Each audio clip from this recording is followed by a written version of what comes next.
पहले अधर्म आचरण से पैसा कमाते थे।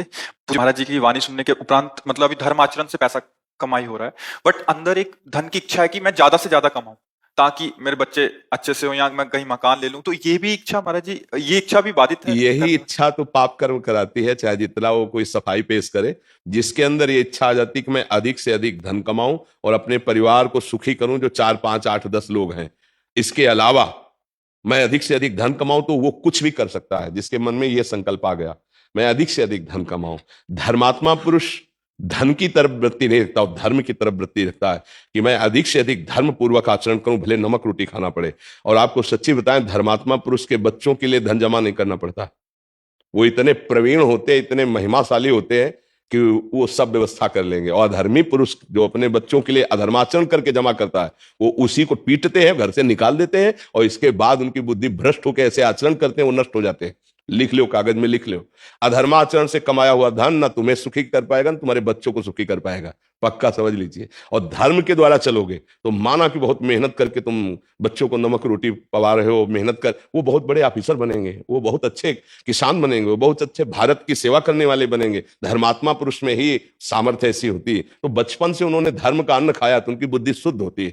और देखो आज के बच्चे जवाब कैसे दे रहे हैं माता पिता को, क्या सुविधा माता पिता ने नहीं दी। एक नहीं मानते, जो मन में आया सो कर रहे हैं। अगर बोले तो ऐसा जवाब दे देंगे, ऐसा लगता है परिचय में नहीं है।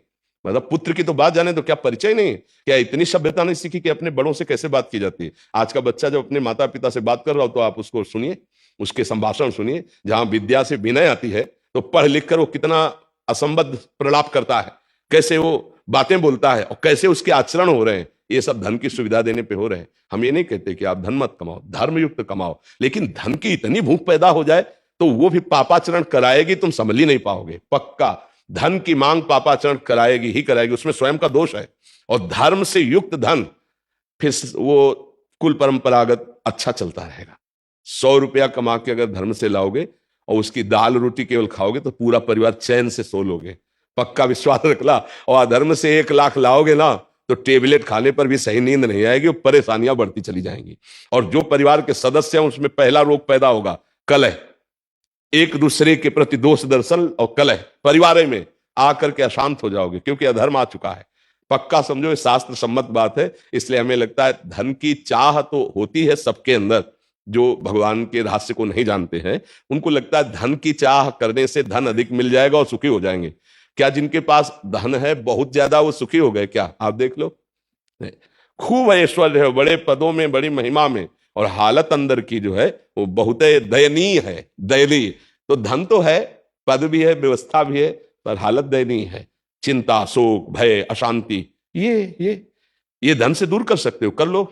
और नाम जप करना शुरू करो, ये दूर हो जाएगी, निश्चिंत हो जाओगे। भगवान सब करुणा करके अनंत ब्रह्मांडों को चला रहे। जैसे कोई कहे राधा राधा कहने से हम मेहनत ना करें, तो पहली बात तो कभी आज्ञा नहीं कोई संत देता कि आप मेहनत ना करो। कभी कोई शास्त्र आज्ञा नहीं करता कि आप कर्तव्य कर्म ना करो, ऐसा कभी नहीं कहा गया। यही कहा गया है जो करो धर्मयुक्त करो और नाम जप करो। नाम जप करते हुए जो कार्य करोगे सब भजन हो जाएगा, और धर्मयुक्त है इसलिए भगवद अर्पित हो जाएगा। और अच्छा, धर्मात्मा पुरुष ही सुखी होता है। पाप कर्म करने वाला, उसका परिणाम दुख आता है, तो कभी सुखी हो ही नहीं सकता। वो कुछ भी कर ले, उसका परिणाम ही दुख आता है, अशांति आती है, क्लेश आते हैं, नाना प्रकार की चिंताएं, सुख, और आगे चल करके आपका मन खुद दंड देने लगेगा, आपको जलाने लगेगा। देख लो आप, अगर जो गलती करते हो तो बिना किसी भय के मन भयभीत करता है। कल्पनात्मक भय, चिंता, कल्पनात्मक चिंता, कल्पनात्मक शोक, मन ही जला रहा है तुम्हारा।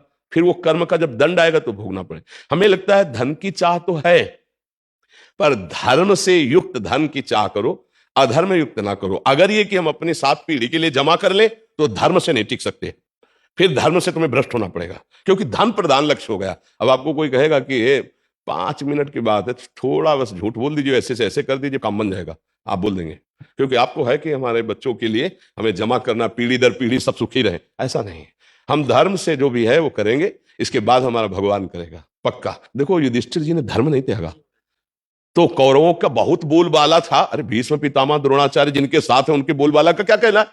मिटिया मेट हो गए नहीं, द्रोणाचार्य का भी गला कटा, भीष्म जी भी 6 महीना सरसैया पे पड़े रहे और कौरवों का तो विनाश हो ही गया। हमें लगता है अधर्म से तो कभी सुख मिल नहीं सकता, शास्त्र सम्मत धर्म युक्त चला जाए। तो गुरुदेव व्यापार से जो कमाया हुआ धन होता है वो उसमें आता है क्या? नहीं, व्यापार तो हमारा व्यापार है, पर उसमें बेईमानी और झूठ कपट नहीं मिलाना चाहिए। जैसे मानो कपड़ा का व्यापार है, अब सबको ये जानता है कि मुनाफे के लिए हमारा नौकर थोड़ी को कहीं से कपड़ा ला के तुम्हें फ्री दे दे।